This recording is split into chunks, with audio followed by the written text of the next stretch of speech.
হে আল্লাহ রাসূল, মুসলমানদের ভেতরে সবথেকে ভালো মুসলমান কোনটা?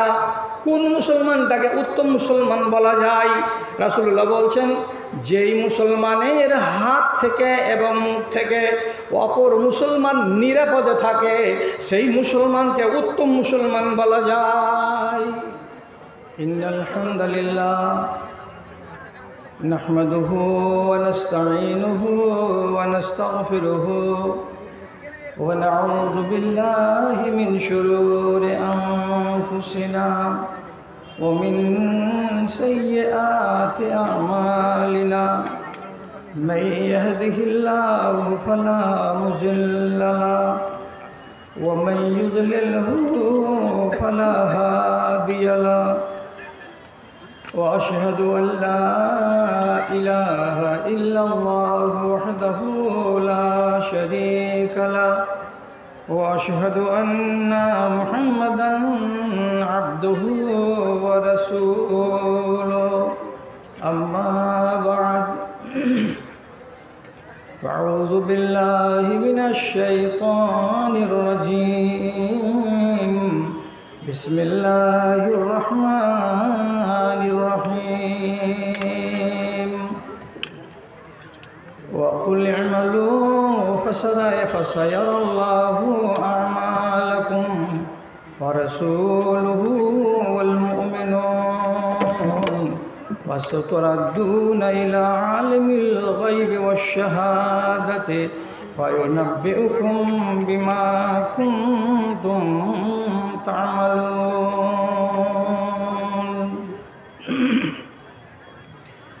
আমি তাদের শিষ্য হব গো, তারা হোক মোর উস্তাদ, যারা মৃত্যুর কোলে ঝাঁপিয়া পড়িতে সদা হয়ে থাকে উন্মাদ, সদা হয়ে থাকে উন্মাদ।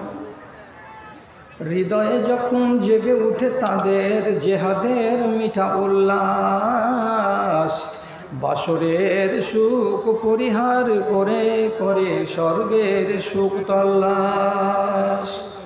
অব্যক্ত ব্যথার ঝড় বয়ে গেলেও মুখে আনে না কো ফরিয়াদ, যারা মৃত্যুর কোলে ঝাঁপিয়া পড়িতে সদা হয়ে থাকে উন্মাদ, সদা হয়ে থাকে উন্মাদ।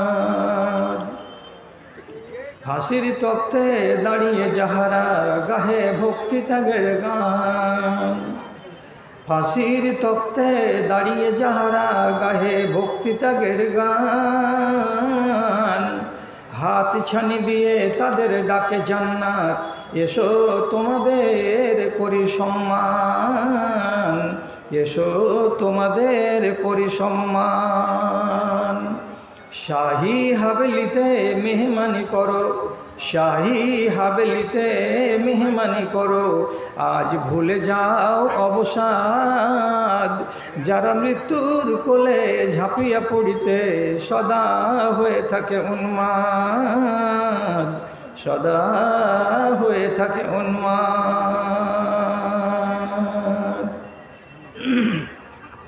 মাননীয় সভাপতি সাহেব, সমবেত এই এলাকার বিভিন্ন প্রান্ত থেকে দিনের দরদকে বুকে নিয়ে, ইমানি জজবাকে সাথে নিয়ে উপস্থিত বিভিন্ন শ্রেণীর ছোট বড়, শিক্ষিত অশিক্ষিত, ধনী ও গরিব, আমার প্রাণের ভাই ও বন্ধুগণ, তথা মজলিসের এক পার্শ্বে স্ক্রিনের সামনে শান্তশিষ্টভাবে বসে থাকা আমার আদরের মাতা ও ভগ্নীগণ, আল্লাহর অশেষ শুকরিয়া আদায় করছি যে বছরের এক প্রান্তে আবার আমরা এখানে সমবেত হয়েছি। কেউ শুনতে এসেছি, কেউ বলতে এসেছি। যারা বলছে তাদের চাইতে যারা শ্রবণ করে তারা বেশি ভাগ্যবান। কথাটা নিতান্ত বানোয়াট নয়। কেন নয়? আমি শুধু বলবো, এটা আমার একটাই দায়িত্ব। আর আপনি যে এখানে এসেছেন, তো আপনি এসেছেন তিনটা লাভ অর্জন করতে। পায়ে পায়ে হেঁটে এসেছেন কষ্ট করে, তার এক লাভ।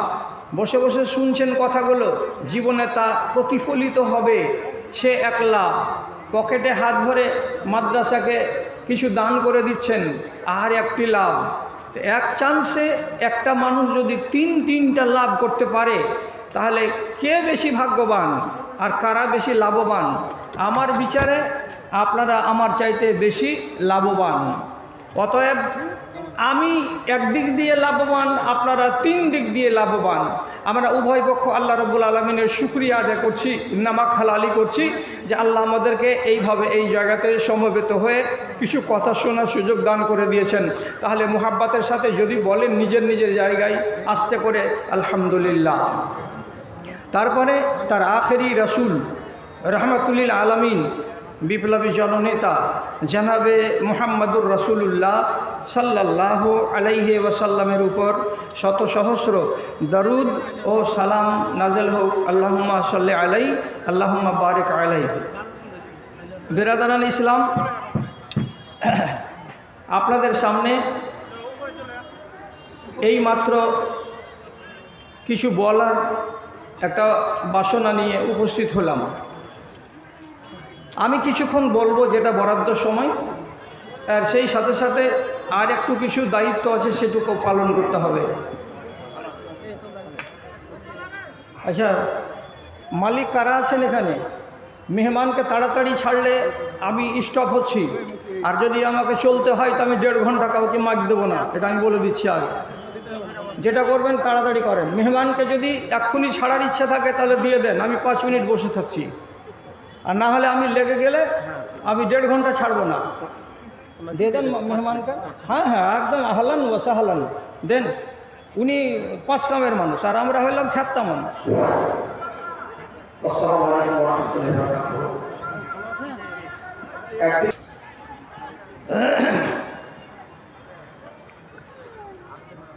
আমি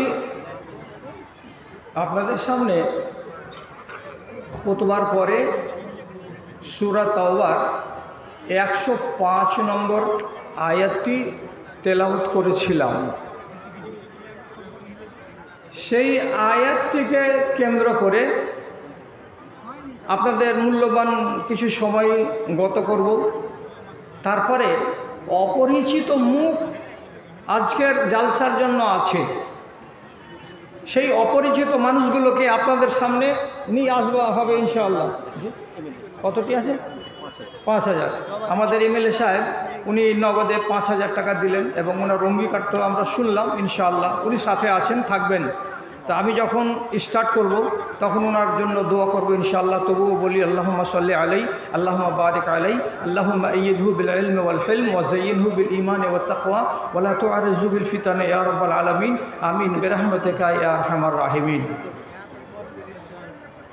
তো সেই আয়াতে কি কথা আছে, আগে আয়াতটার তর্জমা আপনাদের কাছে পৌঁছে দিই।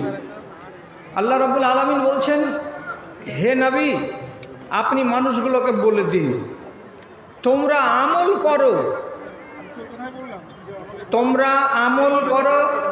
আল্লাহ তাআলা তোমাদের আমলগুলোকে দেখছেন। আবার তারপরে আল্লাহ তাআলা বলছেন, আল্লাহর রসুল যতদিন আছেন ততদিন তিনি দেখেছেন।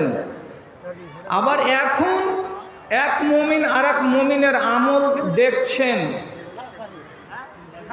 তাহলে মোটা কথা হলো কি, আমরা আমল করব আর আমাদের আমলগুলোকে দেখছেন কে? তো নাম্বার 1-এ আল্লাহ রাব্বুল আলামিন। তারপরে আবার আল্লাহ তাআলা বলছেন, সাতুরাদ্দুনা ইলা আলিমিল গায়বি ওয়াশ শাহাদা। এরপরে তোমাদেরকে এমন এক জায়গায় উপস্থিত করা হবে, সেই জায়গায় তোমাদের চোখের সামনে তোমাদের কৃত কর্মগুলোকে পেশ করা হবে, সামনে তুলে ধরা হবে। কি করেছিলে? এই তো হলো আয়াতটার তর্জমা। এবার একটু কানটাকে তেজ করুন। আমল এক রকমের হয় না, আমল হয় 2 রকমের। একগুলো আমল হলো শরিয়ত থেকে সমর্থিত, সেটাও আমল। আর একগুলো আমল যেটাকে শরিয়ত সমর্থন করে না, কিন্তু তবুও সেটা আমল। তাহলে আমল কয় রকম হলো? 2 রকমের হলো। এটা মগজে রাখেন। একগুলো আমলকে আল্লাহ পছন্দ করেন আর একগুলো আমলকে আল্লাহ রাব্বুল আলামিন ঘৃণা করেন। তাহলে আমল হলো 2 প্রকার। এরপরে আরেকটা মোটা কথা আপনি প্রথমে মাথায় তুলে নেন। আমল চোখ দিয়ে হয়, আমল কান দিয়ে হয়, আমল মুখ দিয়ে হয়, আমল হাত দিয়ে হয়, আমল পা দিয়ে হয়। গুনলেন? তাহলে পা দিয়ে যদি আমল হয়, হাত দিয়ে যদি হয়, কান দিয়ে যদি হয়, চোখ দিয়ে যদি হয়, মুখ দিয়ে যদি হয়, তাহলে এত রকমের আমল আমাদের দ্বারাই হয় বা হচ্ছে, প্রতিনিয়ত হচ্ছে। এটা আমাকে স্পষ্টভাবে মগজের প্রথম সারিতে রাখতে হবে যে আমার হাত এমন কোনো কাজ তো করে না যেটা আল্লাহ পছন্দ করেন না। আমার পা এমন কাজ তো করে না যে আমল আল্লাহ রাব্বুল আলামিন পছন্দ করেন না। কে আছে না? আপনার পা দিয়ে ভালো আমল হবে, আপনি ভালোটা করার চেষ্টা করেন। আবার ওতে মন্দ হবে, এটা থেকে আপনি নিজের পাটাকে বাঁচান। আমি কি উদাহরণ দিব আপনাকে? শুধু একটা হাদিস বলি। এটা আমার ছাত্র হতে গেলেও আমার থেকে বড় মাওলানা, মদিনা পাস করা, এর মাথাটা ঝুঁকাবে অবশ্যই। কিন্তু আমি যখন পড়বো হাদিসগুলো, মানে কাদামাহু ফি সাবিলিল্লাহি হারামাল্লাহু আলাইহিন নার।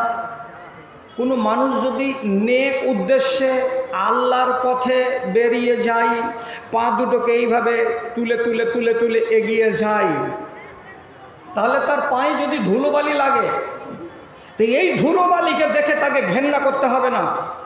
এই ধুলোবালি আল্লাহর পথে বেরিয়ে পা উঠার কারণে লেগেছে বলে রব্বুল আলামিনের নবী বলছেন, তোমার এই পায়ের উপরে আল্লাহর জাহান্নাম, আল্লাহর জাহান্নামের আগুন হারাম।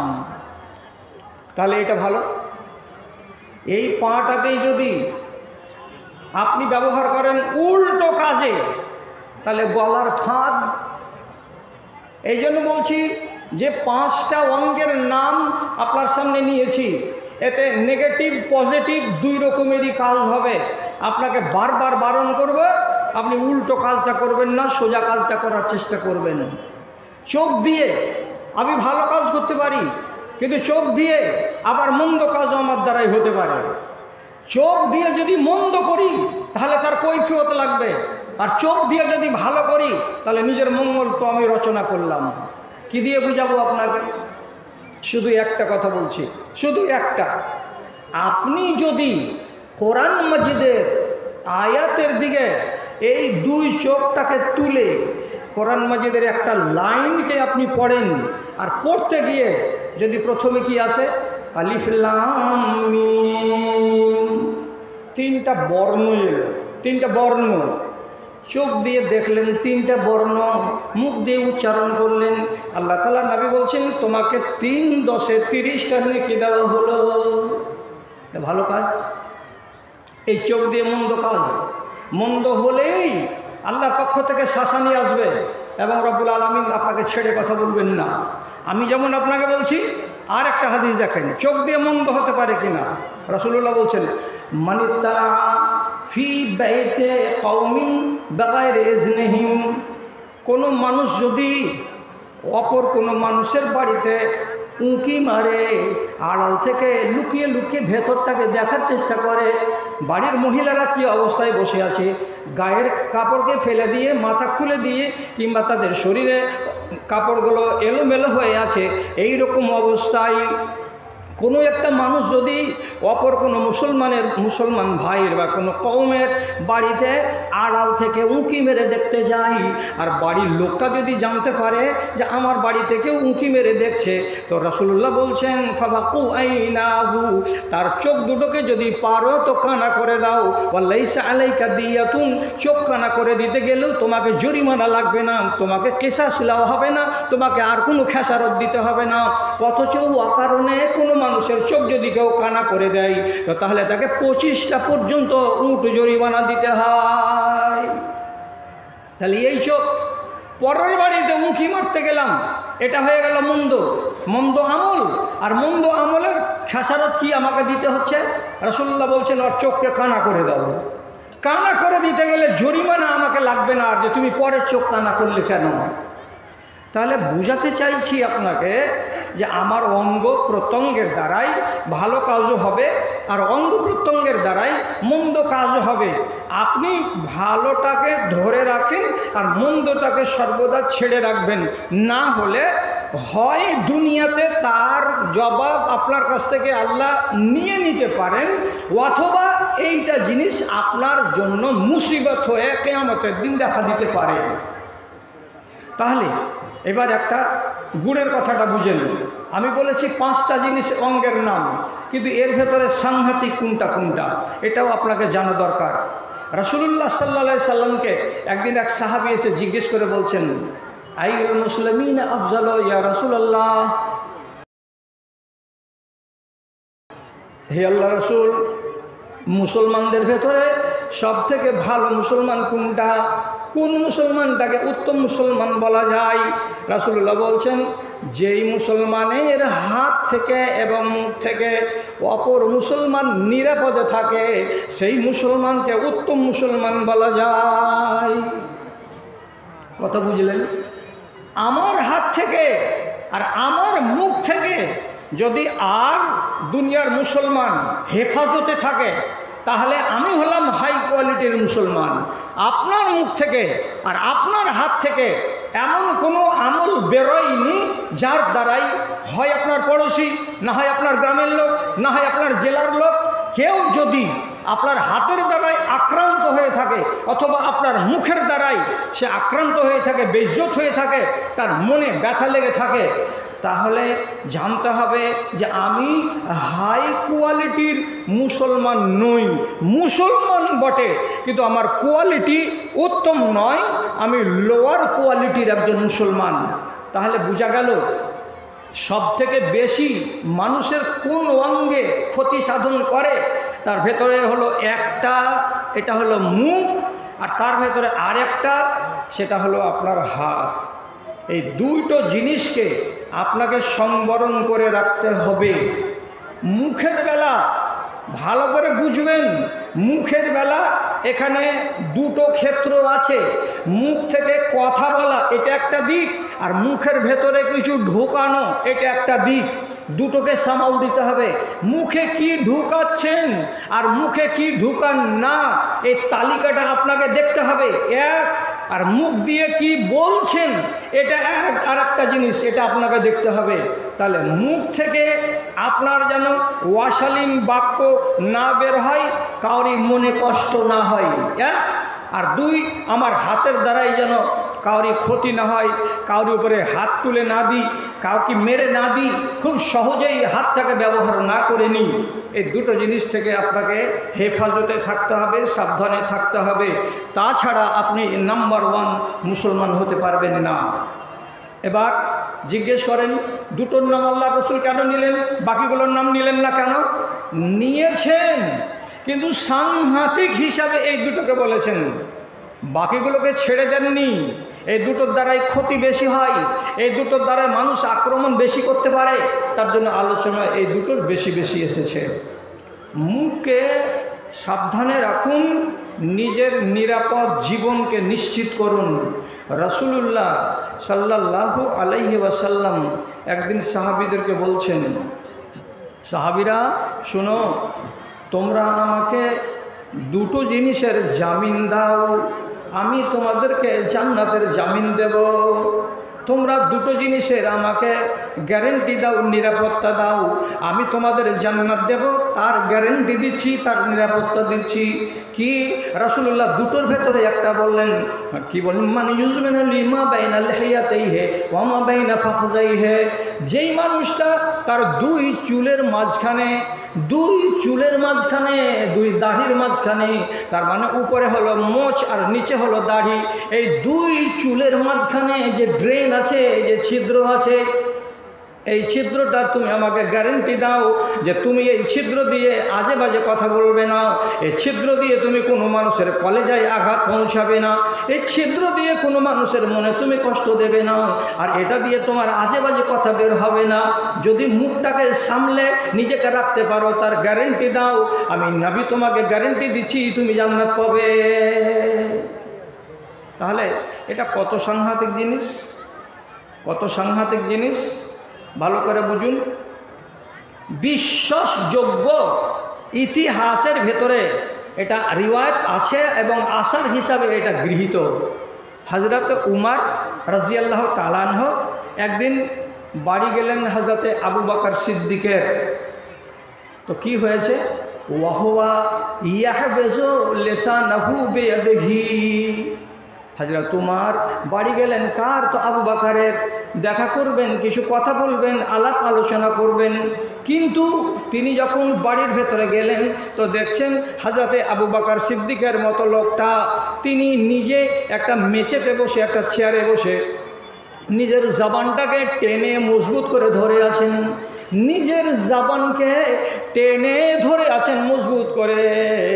হযরত উমর দেখা মাত্রই বলছেন, মাহায়ে আবু বকর, এই আবু বকর এটা কি করছো তুমি, এটা তো বুঝতে পারা যাচ্ছে না জবানটার কি হয়েছে যে তুমি টেনে একে ধরে আছো কেন? কি হলো, নিজের জিভকে এইভাবে টেনে ধরে আছো দুই আঙুল দিয়ে, এটার মানে কি বুঝতে পারছি না আমরা। আবু বকর সিদ্দিক জবাব দিয়ে বলছেন, হাযাল্লাযী আওরাদানি আল মাওয়ারিদা, এই জীবটাই এত সাংঘাতিক আমার কাছে, এর কারণে আমার সাথে অনেক লোকের সাথে একটু টকঝক হয়ে যায়। এই জীবটারই কারণে অনেক সময় আমাকে বিপদে পড়ে যেতে হয়, এই জীবটারই কারণে অনেক জায়গায় আমি ফিতনার মুখোমুখি হয়ে যাই। তাহলে জীবটাকে যদি সংবরণ করতে পারি তাহলে আমি ফিতনায় পড়ি না, জীবটাকে যদি আমি কন্ট্রোলে রাখতে পারি তাহলে আমার দ্বারাই ভুল ভ্রান্তি হয় না।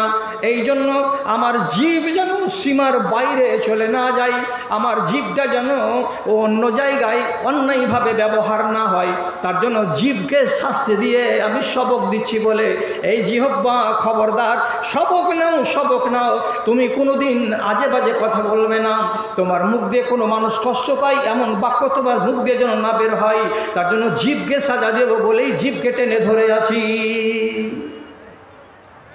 ইনি তো হলেন উম্মতে মুহাম্মাদির সর্বশ্রেষ্ঠ ব্যক্তি, ইনি সর্বপ্রথম নাবিদের পরে উম্মতিদের মধ্য থেকে আগে জান্নাতে যাবেন। এত বড় ফাজিলাতের মানুষটা, তিনি আবার নিজের জীবকে কন্ট্রোল করার জন্য এমন সবক নিজে নিজে গ্রহণ করছেন।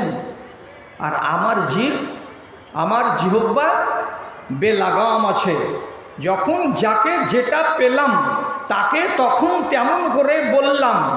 এবার আমার ভাষার দ্বারাই আমার সর্বনাশ হলো যে লোকটাকে আঘাত দিলাম, না লোকটা শুনতে পেল না তার কুৎসা করলাম, তো আমার সর্বনাশ হলো যে আমি তার গীবত করলাম। এদিকে আমি লক্ষ্য করি না। বাজারে বসে আছেন একদিন ইবনে সিরিনের মতো একজন আলেমে দ্বীন, এবং যেন তেন আলেম নন, উনি একজন জাদ্রেল আলেমে দ্বীন। তো তার পাশে আরও দু একজন লোক আছে, কথা প্রসঙ্গে আলোচনা হলো। তো কি আলোচনা, এটা বাজার, বাজারে আর 10টা লোক আছে, আর তার পাশে 3-4টা আর লোক আছে। কথা প্রসঙ্গের নাম চলে এলো কার, তো একটা লোকের। লোকটার বাড়ি কোথায়, তো কথাই কথাই উদাহরণে চলে এলো যে লোকটার বাড়ি কোবাইয়া। তখন ইবনে সিরিন বলছেন, ওহো, আরে তুমি যে লোকটার কথা বলছো, ওই দিয়ে আরবিতে বলছেন জালিকা রাজুলুল আসওয়াদ, আরে ওই যে কালো লোকটা, স্টেশনে ওকে প্রায় দেখতে পাওয়া যায়, প্ল্যাটফর্মের বেঞ্চে বসে থাকে, ওই কালো রঙের লোকটা তো। আর একজন বলছে, হ্যাঁ হ্যাঁ হ্যাঁ ঠিকই চিনে নিয়েছেন। আর কালো লোকটা তো বলে পরিচয় দেওয়ার সাথে সাথে ইবনে সিরিনের মতন আলেম কি বলছেন, আস্তাগফিরুল্লাহ ফাইন্নী ইগতাবতুহু, সাথে সাথে তিনি বলছেন আস্তাগফিরুল্লাহ, হে আল্লাহ তুমি আমাকে মাফ করো, আল্লাহ আমি তোমার কাছে মাপ চাইছি, ক্ষমা চাইছি। কেন? আমি এই মুহূর্তে এই 1 মিনিট আগে আমার দ্বারাই গীবত করা হলো। কার? তো কোবাইয়া গ্রামের একটা মানুষের। কি তার পরিচয় দিলাম? আমি তার ভালো পরিচয় দিতে না পেরে আমার মুখ থেকে বেরিয়ে গেল ওই লোকটা নাকি, যেই লোকটা কাকের মতো কালো, যেই লোকটাকে দেখতে গেলে কালো, কালোটা মানুষ মনে হয়, তাহলে সেই লোকটা নাকি তো মানুষটার অন্য কোনো ভালো গুণ না বলে এমন একটা শব্দ ব্যবহার করলাম যে শব্দটা ওই মানুষটা যদি নিজে শুনতে পায় তাহলে তার মগজে আগুন লেগে যাবে। তাহলে এমন কুবাক্য আমার মুখ দিয়ে কেন বের হলো? এজন্য আমি আল্লাহর কাছে মাপ চাইছি, আল্লাহ তুমি আমাকে মাপ দাও, কেন যে আমার দ্বারা গীবত করা হয়ে গেল। তাহলে ইনারা হচ্ছেন আমাদের আসলাফ, আমাদের অতীতের, এরা অনুকরণীয়। তো তিনি বলছেন এই কথাটা যে পরিচয় দিতে গিয়ে একটু ভাষা গণ্ডগোল হলো, আর বলেই তিনি আল্লাহর কাছে ইস্তিগফার করছেন যে আল্লাহ আমি গীবত করে বসলাম।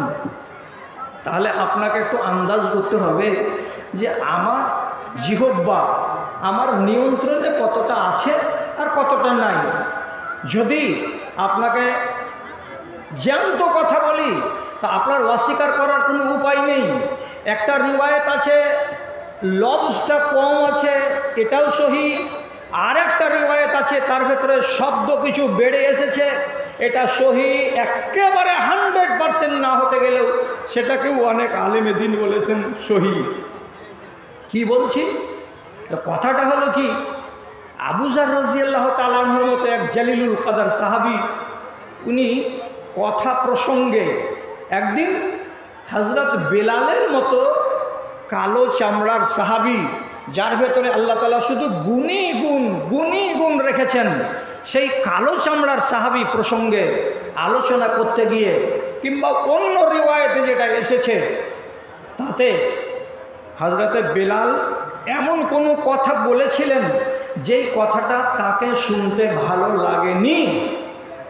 তো যখন শুনতে ভালো লাগলো না তো ঠিক আছে, লাগলো না, কিন্তু উনি মুখ দিয়ে শব্দ ব্যবহার করলেন ইয়াবনাস সৌদা। এই শব্দটা বুখারী আর মুসলিমের রিওয়ায়েতে নেই, অন্য রিওয়ায়েতে আছে। যেমন ইবনে বাত্তাল উনি বলছেন যে এটা আছে। যাই হোক, উনি কি বলছেন, এই কালো মেয়ে ছেলের পেটের বাচ্চা কালো। তাহলে কাকে টেনে কথা বললো? ওর মাকে টেনে। সহিহ হাদিসে কি আছে? আইয়ারতাহু বিউম্মিহি। আবু যর, তুমি কি বেলালের মতো লোকটাকে এইভাবে তার মাকে টেনে কথা বলেছো নাকি? তখন আবু যর বলছেন, হ্যাঁ আল্লাহ রাসূল, আমি তার মাকে টেনে কথা বলেছি। তার মানে কি বলেছি? তোর মা হলো কালো আর তার পেট থেকে তুই পয়দা হয়েছিস, তুই হলি কালো। এই জন্য আমি বলেছি ও কালিয়ার বেটা, এই কালি মেয়ে ছেলের বেটা, এই কথাটা আমি বলেছিলাম। রাসূলুল্লাহ একটা এত বড় সাহাবী, তাকে কি করে শিক্ষা দেবেন? এই জন্য তো তাকে চড় মারা যায় না, থাপ্পড় মারা যায় না। রাসূল শুধু উত্তম একজন মুসলিহ এবং সংস্কারক হিসাবে আবু যরকে শুধু সামনে ডেকে বললেন, কি বললেন? ইন্নাকা মরউন ফিকা জাহিলিয়া। হে আবু যর, তুমি এমন একজন মানুষের মানুষ, ইসলাম কবুল করে নিয়েছো বটে, তোমার ভেতরে দিন চলে এসেছে বটে, তুমি আমার সঙ্গে উঠা বসা করো বটে, তুমি কোরআন মাজিদ পড়ো, এটাও কথা ঠিক, কিন্তু তোমার ভেতরে ইসলাম কবুল করার আগে জাহিলিয়াতের যুগের যে বদচরিত্রগুলো ছিল, সেই বদচরিত্রের একটা চরিত্র থেকেই গেছে। না হলে তুমি একটা মানুষকে, তার মাকে তুলে কেমন করে কটু কথা বলতে পারো? তার চামড়া কালো, তার জন্য তুমি তাকে কালো কেমন করে বলতে পারো? তার মা ছিল কালো, তার জন্য তার মাকে টেনে ছেলেকে কি করে তুমি কথা বলতে পারো? এটা চলন কিন্তু ভালো নয়। হযরতে আবু যর বলছেন, আল্লাহ কত বড় অপরাধ করে বসলাম, কত বড় অপরাধ হয়ে গেল যে সাথে সাথে রাসূলুল্লাহর কাছে শিকায়ত হয়ে গেল। আর রাসূলুল্লাহ অভিযোগ মূলে আমাকে ডেকে পাঠালেন, আর আমাকে ডেকে পাঠালেন তা আমি তাকে স্বীকার করলাম। তাহলে এত বড় অন্যায় আমার মুখের দ্বারাতেই হয়ে গেল। তাই তিনি খেসারত দিলেন। খেসারতটাকে বলছি 2 রকমের। এবার কেন 2 রকমের বলছি? যেহেতু 2 রকমের বর্ণনা পাচ্ছি বলে বলছি। কি? 3 দিন পরে হযরতে আবু যর মসজিদের দিকে হেঁটে চলে আসছেন। তার গায়ে একটা নতুন চাদর আছে, এমন সুন্দর ঝকঝকে চাদর যেটা দেখতে গেলেই মানুষের চোখ লাগে। আর ঠিক তার পাশে এই বেলাল, তার গায়ে একটা কিন্তু কালো চাদর আছে। ওই কালো চাদর যেটা তার মালিকের গায়ে আছে সেটা চাকরের গায়েও আছে। দেখে কিন্তু মনে হয় না যেটা মনিব আর এটা চাকর, দেখে মনে হচ্ছে এরা বাপ বেটা। যারাই দেখছে তারাই বলছে ব্যাপারটা কি, তোমার গায়ে যদি 500 টাকা দামের চাদর থাকে তোমার চাকরের গায়ে 200 টাকার থাকবে।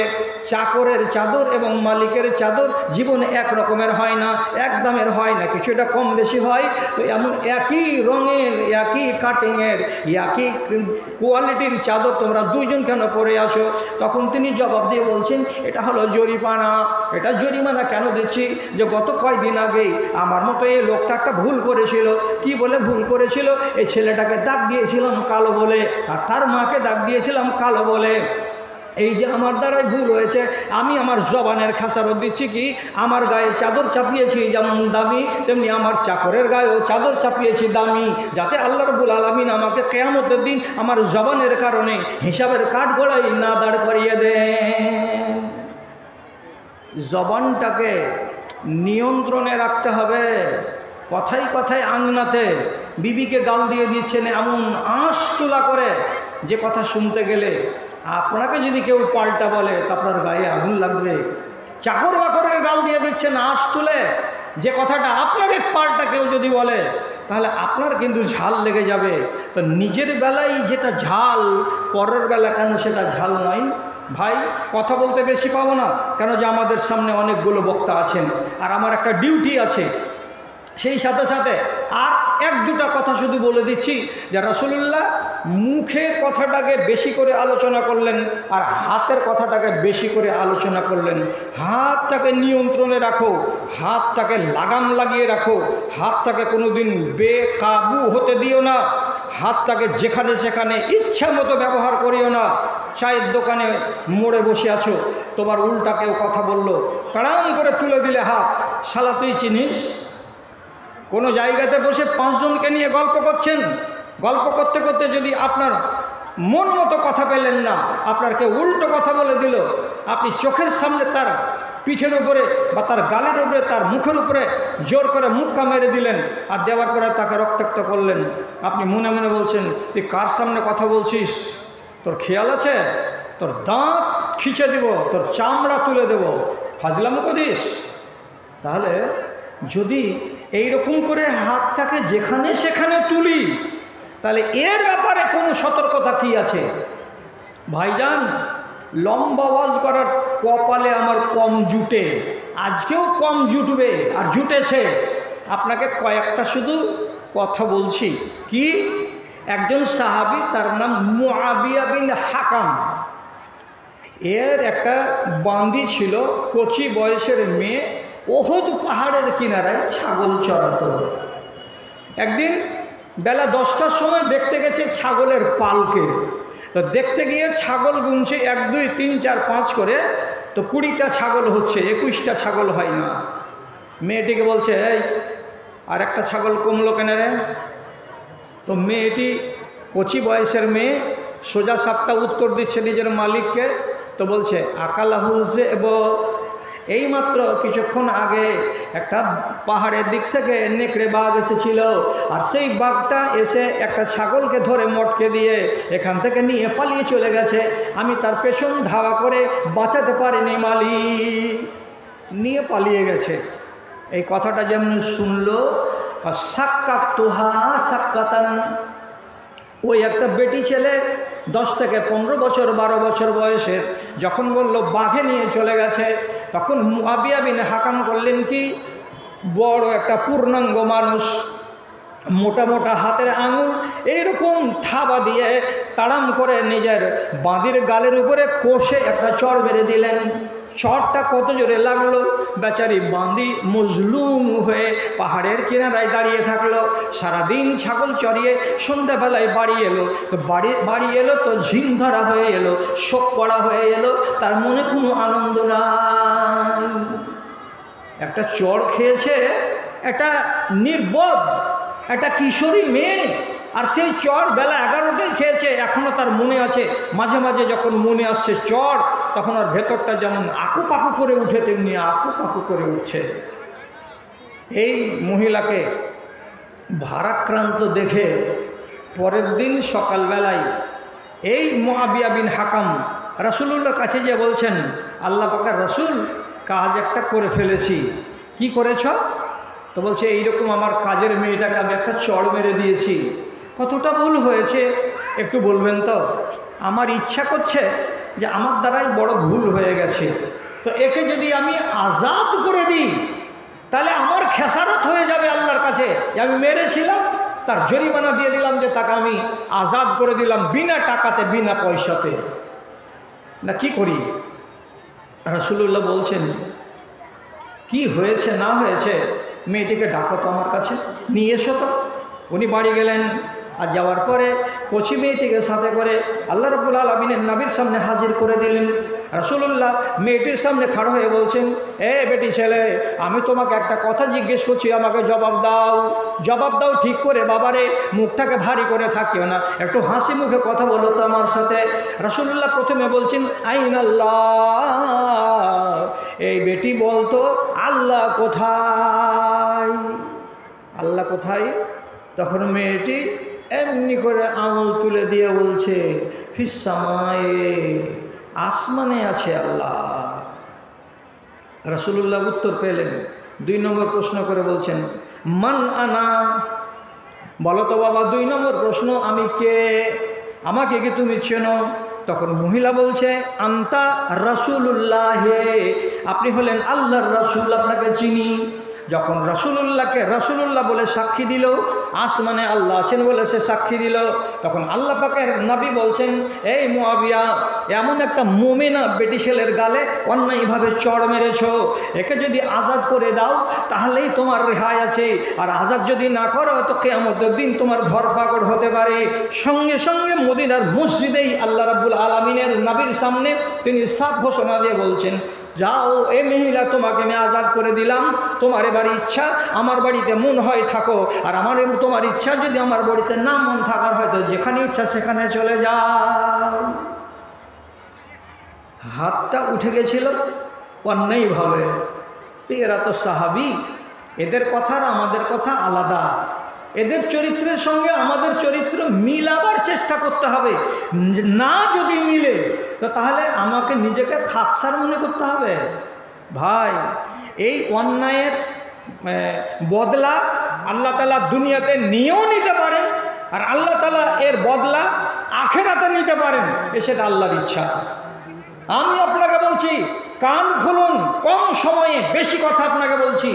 জাহ গেফারি বলে একজন লোক, মদিনার এক সাহাবী, হযরত উমারের এক যুগে সে গোলাম ছিল। সেই জাহ গেফারি রাসূলের ইন্তেকালের পর, তারপরে আবু বকরের ইন্তেকালের পর, তারপরে দ্বিতীয় খলিফা তার মুনিব উমর রাদিয়াল্লাহু তাআলা আনহুর পর হযরত উসমানের খেলাফত চলছে। হযরত উসমান মিম্বারে দাঁড়িয়ে খুতবা দিচ্ছেন, তো তার হাতে যে লাঠিখানা আছে, এই লাঠিখানা পরম্পরাগতভাবে চলে আসছে। এটা আল্লাহ পাকের নবীর লাঠি, যেটা হাতে করে রাসূল মিম্বারে নববীতে খুতবা দিতেন। হাতে করে নিয়ে খুতবা দিচ্ছেন কে? তো হযরত উসমান।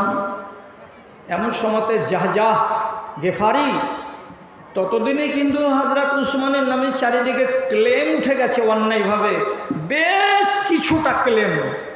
এই ক্লেমগুলো বলার জন্য আলাদা দিন লাগবে, এখন বলার টাইম নাই।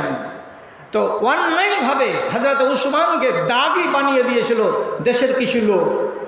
তার ভেতরে জাহ গিফারি, এরও মন বলছে যে হযরত উসমান হলেন দোষী। সুতরাং হযরত উসমান একদিন মিম্বারে দাঁড়িয়ে কি করছেন? খুতবা দিচ্ছেন।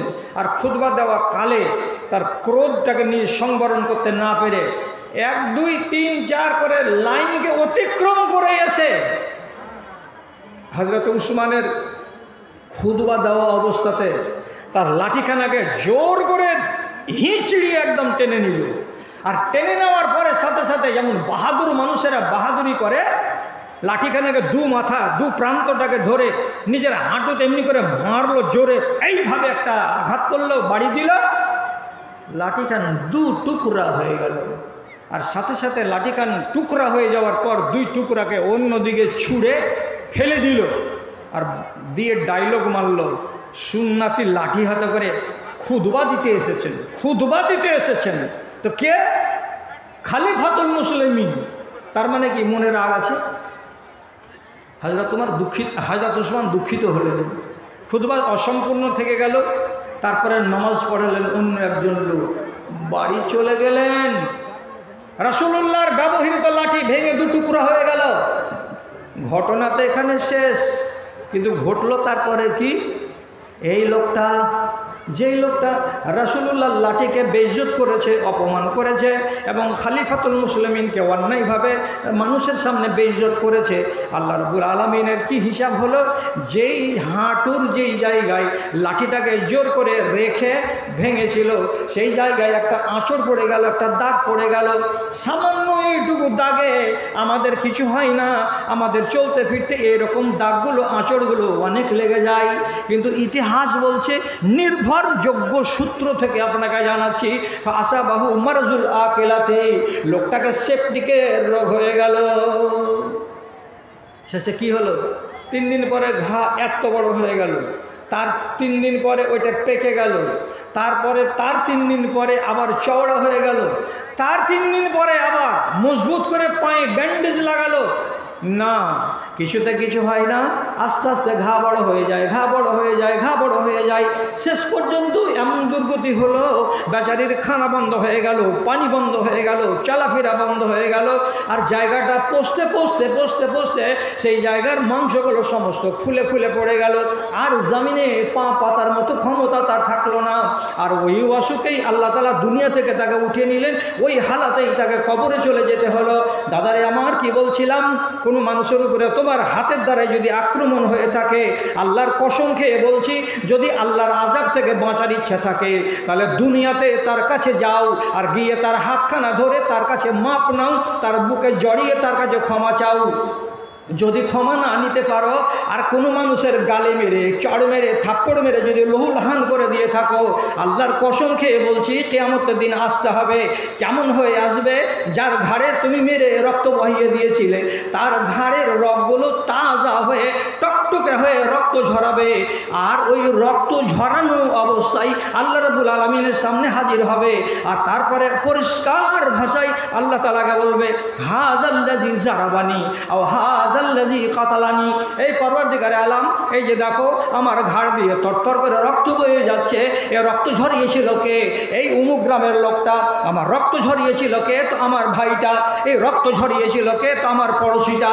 এই রকম করে আসামি বানিয়ে দেওয়া যাবে আপনাকে সেই দিন কিন্তু রেহাই হবে না। এটা হলো হুকুকুল ইবাদ, এটা হলো বান্দার হক। বান্দার হককে যদি দুনিয়াতে মিটিয়ে নিতে না পারেন, কিয়ামতের দিন নিস্তার পাওয়া যাবে না। ভাই, টাইম তো আমার বেবরকতা হয়ে গেছে, আর আমাকে এখন আর একটা কাজে লাগতে হবে। তো আর 3-4টা মিনিটের ভেতরেই আমার বয়ানকে আমি শেষ করে দিচ্ছি। যদি সুযোগ পাই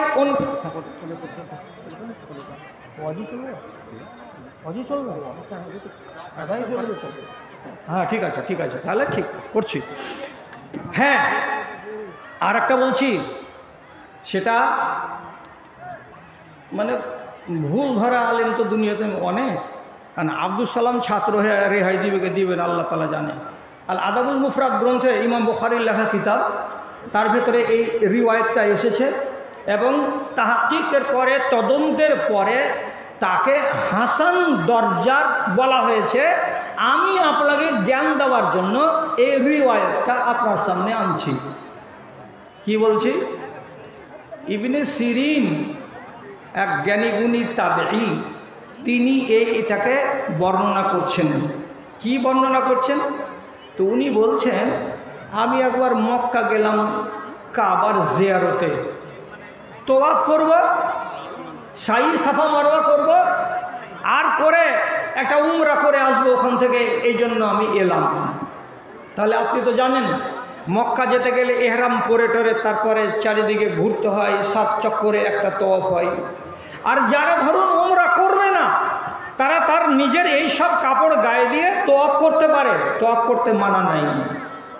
তো ইবনে সিরিন বলছেন, আমি তোয়াফ করছি, আমার ডানে বামে অনেক লোক আছে, কেউ আপন আপন উদ্দেশ্য নিয়ে, ঠিক আছে ঠিক আছে বলছি, আপন আপন উদ্দেশ্য নিয়ে তারা চক্কর কাটছে কাবার চারিদিকে।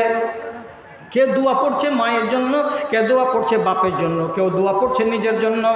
এমনি করে চলতে চলতে হঠাৎ আমার ডান দিকে একটা লোককে আমি দেখতে পেলাম। কেমন লোকটা? তো লোকটা কাবার চারিদিকে তোয়াফ করছে, আর তোয়াফ করতে করতে আল্লাহ রাব্বুল আলামিনকে বলছে কি কথা, আল্লাহুম্মা গফিরলি ওয়া ইন্নী আ'লামু ফাইন্নাকা লা তাগফিরুলি। এ রব্বে করিম, তুমি আমাকে মাফ করে দাও, আর আমি জানি তুমি আমাকে মাফ করবে না। কোন কথা? আল্লাহ তুমি আমাকে মাফ দাও, কিন্তু আমি জানি তুমি আমাকে মাফ দিবে না। তো এইভাবে দোয়া করার মানেটা কি? তারপরে ইবনে সিরিন বলছেন, ও রায় তো ইয়াদহু কান্নাহু ইয়াবিসা, আমি দেখছি তার ডান হাতখানা শুকনো মরা কাঠের মতো পাতল হয়ে ঝুলছে, বেশি নড়াচড়া করে না। যদি ঝুলছে, হিলছে, ডলছে, তো তার বাম হাতখানা বেশি বেশি হিলছে, আর বাম হাতখানা দিয়েই সব কিছু করছে, আর ডান হাতখানা তার কাজ করে না। যখন তার মুখে এই আজগুবি দোয়া আমি শুনতে পেলাম, তখন আমি তার কানে কানে আস্তে করে যেয়ে বলছি, ও ভাইজান, আপনি যে দোয়াটা করছেন তো কেন নিয়ম করে দোয়া করেন না? আপনি পরিষ্কার ভাষায় বলুন, আপনি যত বড়ই গুনাহ করে থাকেন না কেন, আপনি আল্লাহ তাআলাকে বলুন, পরওয়ারদিগার, আমার গুনাহ অনেক লম্বা আছে, আমার পাপ অনেক বেশি আছে, আল্লাহ তুমি আমাকে মাফ করে দাও, আল্লাহ তোমার কাছে আমি ক্ষমা চাইছি। এ কথা না বলে আপনি কেন বলছেন এই কথাটা, হে আল্লাহ তুমি আমাকে মাফ দাও, কিন্তু আমি জানি যে তুমি আমাকে মাফ দেবে না। তুমি জানো যে আল্লাহ মাফ দেবে না, তো তুমি মাফ চাইতে কিসের জন্য যাচ্ছ? এমন করে আল্লাহ তাআলার কাছে দোয়া করতে হয় না, তোমাকে ইয়াকিনের সাথে বলতে হবে, আল্লাহ তুমি আমাকে মাফ দাও। তো লোকটা দুঃখিত হয়ে ইবনে সিরিনের দিকে তাকিয়ে বলছে, তুমি কি জানো? আমার কথা তো তুমি জানো না। আমি জানি আমার তাপ, আমি জানি আমার কথা, আমি জানি আমার কর্মের কথা, যার কারণে আমি এই রকম কথা বলছি। তুমি তো ভাই জানো না। ও তো জানি না, তো তুমি আমাকে জানাও কি হয়েছে তোমার জীবনে এমন ঘটনা। তোয়াফ শেষ করার পরে একটু আড়ালে নিয়ে গিয়ে বলছে, ভাই সত্য কথাটাই বলি, এটা আল্লাহর ঘর, সেখানে ঘুরছি, তোয়াফ করছি, তুমিও নেক অন্তর নিয়ে এসেছো, আমিও নেক অন্তর নিয়ে এসেছি। আমার কথাটা হলো এই যে হযরত উসমান গনি রাদিয়াল্লাহু তাআলা আনহুর উপরে 10টা 15টা ক্লেম ছিল। লোকেরা তাকে ভালো বলে জানতো না, আমিও তাকে ভালো বলে জানতাম না। লোকেরা যেমন তাকে দাগি মনে করলো, তেমনি আমিও মনে মনে ভাবলাম যে হযরত উসমান দাগি লোক, এটা ভালো মানুষ নয়। তো দাগি কেন হযরত উসমান লোকেরা ভাবলো কেন? আপনাদের মনের ভেতরে একটা সংশয় থাকতেই পারে যে এই মৌলবীটা বাঁচবে কি বাঁচবে না, ফের কথা শুনতে পাওয়া যাবে কি যাবে না। তো হযরত উসমান দাগি কেন, একটাও তো কারণগুলো বলে দিয়ে গেল না। তো কথাটা ঠিকই ভাই, বাঁচবো কি বাঁচবো না তার কোনো ভরসা নেই, অনেক বয়স হলো। একটা শুধু কারণ আপনাকে বলে দিচ্ছি, খেয়াল করে শুনুন। কোরআন মাজিদকে যখন সংকলন করা হলো, প্রত্যেকটা মানুষের কাছ থেকে নিয়ে নিয়ে নিয়ে নিয়ে নিয়ে নিয়ে এসে এক জায়গাতে জমায়েত করা হলো। আগে এটা ছিল না, রাসূলুল্লাহর যুগে ছিল না, আবু বকর সিদ্দিকের যুগে ছিল না, হযরত উমরের যুগে ছিল না। কোরআন ছিল কিন্তু বিক্ষিপ্তভাবে ছিল, বহু মানুষের বাড়িতে, গাছের ডালে, চামড়ায়, এই বিভিন্ন জায়গায় লিখা লিখা ছিল। হযরত উসমান যখন জমা করলেন, তো আরবের মেন বংশের ভাষা অনুযায়ী কোরআন মাজিদটাকে সংকলন করা হলো। একটা হলো কুরাইশের ভাষা, একটা হলো কিনানার ভাষা, একটা হলো আসাদ গোত্রের ভাষা। এইরকম করে 5টা 6টা 7টা গোত্রের লোকেরা নিজের নিজের মতো করে কোরআন মাজিদকে সংকলন করলেন। তাহলে একটা ভাষা আমরা একরকম বলি, আর এর ভগবান বলার লোক আর একরকম বলে, আর দেখেন উত্তর দিনাজপুরের লোক আর একরকম করে বলে। তো একটাই ভাষা, আপনি কোথায় যাবেন? এ কথাটা আমি বলছি, আপনি কোথায় যাবেন? ওরা যদি হয় কুচবিহারের লোক তো শুনে বলে কই যান, কই যান, তার মানে কি কোথায় যাচ্ছেন? এরা যদি বলে কুঠে যাচ্ছেন তোরা বল, তো ভাষা তো একটাই না, কথা তো একটাই, কিন্তু ভাষা কতটি? কোরআন মাজিদে যখন 7 রকমের ভাষা দিয়ে সংকলিত হলো, তখন হযরত উসমান মনে মনে ভাবলেন 7 রকমের ভাষার কোরআন যদি থেকে যায় মার্ডার হয়ে যাবে মানুষ। বলে তোরটা ভুল রে আমারটা ঠিক রে, ও বলবে তোরটা ভুল রে আমারটা ঠিক রে।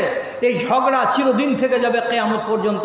তা না করে কোরআন মাজিদের যেটা সঠিক সংকলন, এটা হলো কোরাইশের ভাষা, আর কোরাইশের ভাষার চাইতে ভালো ভাষা আর কাউরি নয়।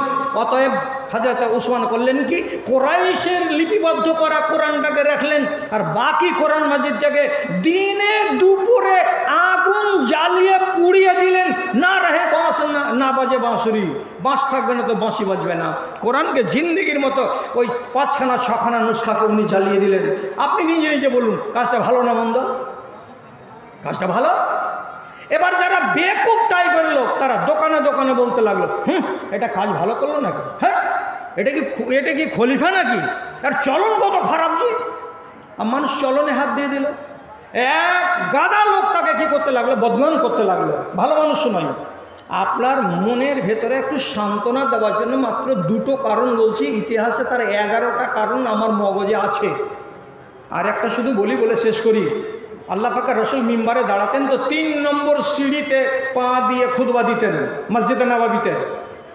রাসূলুল্লাহর ইন্তেকালের পরে আবু বকর যখন খলিফা হলেন, খুতবা দিতে দাঁড়ালেন, তো তিনি 2 নম্বর স্তরে পা রেখে খুতবা দিলেন। জিজ্ঞেস করা হলো আপনি 3 নম্বরে পা দিলেন না কেন? তো উনার কথা হলো কি, রাসূলুল্লাহর সম্মানার্থে আমি আদনা মানুষ ওই জায়গাতে পা দিলাম না, যেই জায়গাতে রাসূলুল্লাহর পা পৌঁছেছে আমি তার থেকে আদনা, আমি 2 নম্বরে পা রেখে খুতবা দিলাম। তাহলে এটা হলো আদব। তারপরে হযরত উমর ওই কাজই করলেন। তারপরে যখন হযরত উসমানের যুগ এলো, হযরত উসমান দেখলেন যে আল্লাহ রে, এরা আদব করতে গিয়ে তো শরীয়ত বানিয়ে দিল। কি আদব করতে গিয়ে এটাকে তো একদম নির্দিষ্ট শরিয়ত বানিয়ে নিল। কি বলে যে 3 নম্বর স্তরে পা রাখা জায়েজ নয়। মানুষ তো বলবে আগামী দিনে যে পা রাখা জায়েজ নয়। তখন হযরত উসমান মনে মনে বললেন, আদব নিজের জায়গায় আর শরিয়ত নিজের জায়গায়। আমি আল্লাহ পাকের রাসূলকে 1000 বার মহব্বত করি, তাই বলে 3 নম্বর স্তরে পা রেখে খুতবা দিব না, এটা হবে না। উনি করলেন কি, খুতবা দিতে দাঁড়ালেন তো 3 নম্বর স্তরে রেখে পা উনি খুতবা দিয়ে দিলেন।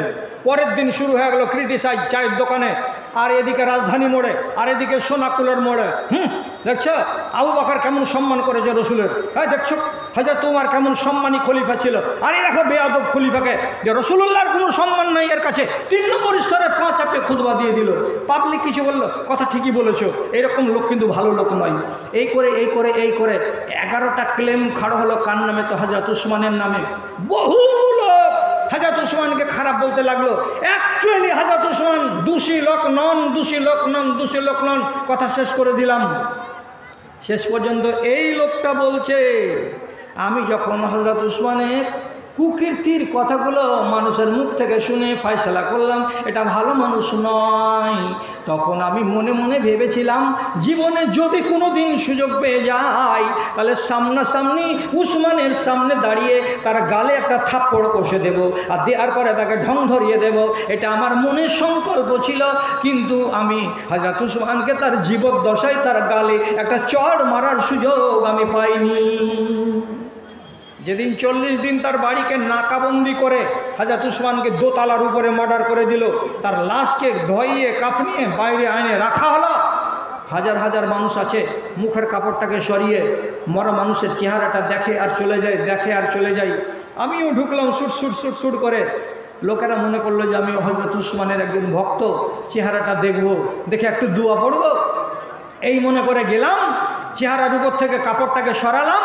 জীবিত অবস্থায় সুযোগ লাগেনি, মরা অবস্থাতে সুযোগ পেলাম।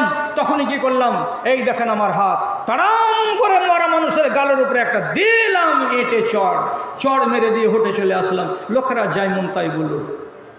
আহারে হাতখানা উঠে গেল কার উপরে, একটা মরা মানুষের উপরে। তারপর কি হলো, উনি তো কবরে চলে গেলেন। তারপরে আমার দুর্গতি শুরু হলো। কেমন দুর্গতি শুরু হলো, আস্তে আস্তে হাত ব্যথা করে, ব্যথা করার পরে আস্তে আস্তে এটা বগল পর্যন্ত চলে যায়। তারপরে দেখি আমার হাতে বল পাই না। তারপরে দেখি হাতখানা শুকাতে লাগলো। তারপরে দেখি হাতখানা একেবারে অকেজ হয়ে গেল, একটা শুকনো কাঠের মতো ঝুলছে, এতে কোনো ক্ষমতা নাই। আমি বুঝতে পারলাম আমাকে আল্লাহ রাব্বুল আলামিনের পক্ষ থেকে আযাব লেগে গেছে।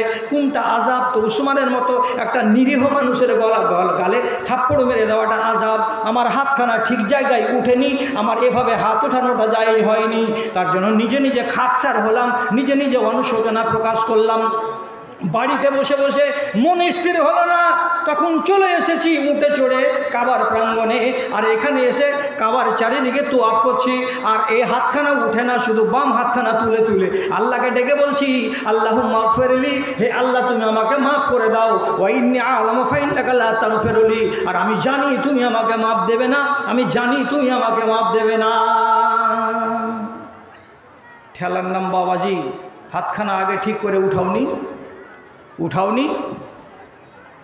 আমি এতগুলো মোবাইলের সামনে নাম নিব না, নাহলে কপাল আমারও খারাপ হতে পারে। আমার মতো একটা সিধা সাদা মৌলবীকে কোনো লোক বলেছিল, টেবিলকে হিলিয়ে দিয়ে বলেছিল দাঁত ভেঙে দেব। আমাকে বলেছিল, আজকে 20 বছর আগেকার ঘটনা। তো আমি নির্দোষ। কেউ দোষী হলো যদি তাকে আপনি মারেন তো আপনার হাতকে জিজ্ঞাসা করা হবে না। আব্দুল সালাম হ্যাঁ বলো, হুবাই বিন আখতাবের মরে যাওয়ার পরে ওর ভাই ওর সোনার পুঁটলিকে লুকিয়ে দিল। রসুল বলছেন দে, সোনার পুঁটলি কোথা আছে, দে, খাইবারের মাঠে। তো বলছে খরচ হয়ে গেছে। রসুল দেখছেন যে এই সোজা ভাষা তো সোনা বাহির করবে না। তখন হযরত জুবাইরকে ডেকে বলছেন, জুবাইর যেমন করে বাহির করতে পারো বাহির করলো। হযরত জুবাইর বলল, রসুল আপনি একটু আড়ালে চলে যান, শালাকে গুটিয়ে বাহির করে নিব আমি। ঠিক যেমনি রসুলুল্লাহ আড়ালে গেলেন, যখন দিতে লাগলো এমনি করে করে কোমরে আর পিঠে যখন গুঁতা পড়তে লাগলো, তখন এই হুবাই বিন আখতাবের ভাই বলছে, ভাই মারিস না ভাই, চল আমার সাথে সাথে চল। একটা খেজুরের বিরান বাগানে যে খাল খোঁড়ার পরে এত বড় বস্তা বাহির করে দিয়ে দিল। এটা ওর ভাইয়ের সোনা মদিনা থেকে নিয়ে গিয়েছিল। এটা হিসাবে কি হলো এখন, তো যুদ্ধের পরে সাফিয়া বিনতে হুয়াই, অর্থাৎ সাফিয়া রাসূলুল্লাহর বিবি, আর ওর বাপের সম্পত্তি হজম করে রেখেছিল কে, তো ওর চাচা পিটিয়ে বাহির করে নিল। কিয়ামতের দিনকে আল্লাহ তাআলা জুবাইরকে বলবেন, এই জুবাইর তুই মেরেছিলি কিসের লেগে লোকটাকে? না, বলবেন না আল্লাহ তাআলা, কেন এই মাইরটা দেওয়া ওয়াজিব, একে ঠুকুন দেওয়াটা উচিত ছিল। কেউ যদি ধরা পড়ে আর তাকে যদি মারতে হয়, যেমন করে মারবেন নিদয়ের মতো ঠাড়া খেজুরের ডালের বাড়ি মারেন, আপনার হাতকে জিজ্ঞেস করা হবে না, কেন যেটা ওয়াজিব। কিন্তু আপনি যদি যেটা ওয়াজিব নয়, যেটা হক নয়, না হক যদি কারোর উপরে আপনার হাত উঠে যায়, তাইয়ার থাকেন এই হাতখানাকে আল্লাহ রাব্বুল আলামিন হয়তো দুনিয়াতে আযাবে ফেলবে, আর না হয় কিয়ামতের দিন আপনাকে জবাব দিতে হবে। শেষ কথা, একটাই আয়াত পড়ছি, ইন্নাস সামআ ওয়াল বাসারা ওয়াল ফুআদা কুল্লুন উলাইকা কানা আনহু মাসউলা। মানুষেরা মনে রাখো, তোমার মুখকে জিজ্ঞাসা করা হবে কিয়ামতের দিন, ওয়াল বাসারা তোমার চোখকে জিজ্ঞেস করা হবে কিয়ামতের দিন, এবং তোমার কানকেও কিয়ামতের দিন জিজ্ঞেস করা হবে। কৈফিয়ত চাইছি, কৈফিয়ত দাও। সঠিক কৈফিয়ত দিতে পারলে রেহাই হবে, আর সঠিক কৈফিয়ত দিতে না পারলে আপনি ফেঁসে যাবেন, নাজাত পাওয়া যাবে না। এ কথা শোধালে হৃদয় আমার সত্যি দহিয়া যায়। কেন প্রতিদিন ভারত ভূমিতে মুসলিম জবাই হয়? কেন প্রতিদিন ভারত ভূমিতে মুসলিম জবাই হয়? রামের দেশে রবে রাম ভক্তরা, তাদের বড় সমাদর। দেশের সেবক যত সব ওরা মুসলমান দাগাবাজ চোর। মাথা মোটা এই বজ্জাত রাখে ইতিহাসকে দেখায়। কেন প্রতিদিন ভারত ভূমিতে মুসলিম জবাই হয়? কেন প্রতিদিন ভারত ভূমিতে মুসলিম জবাই হয়?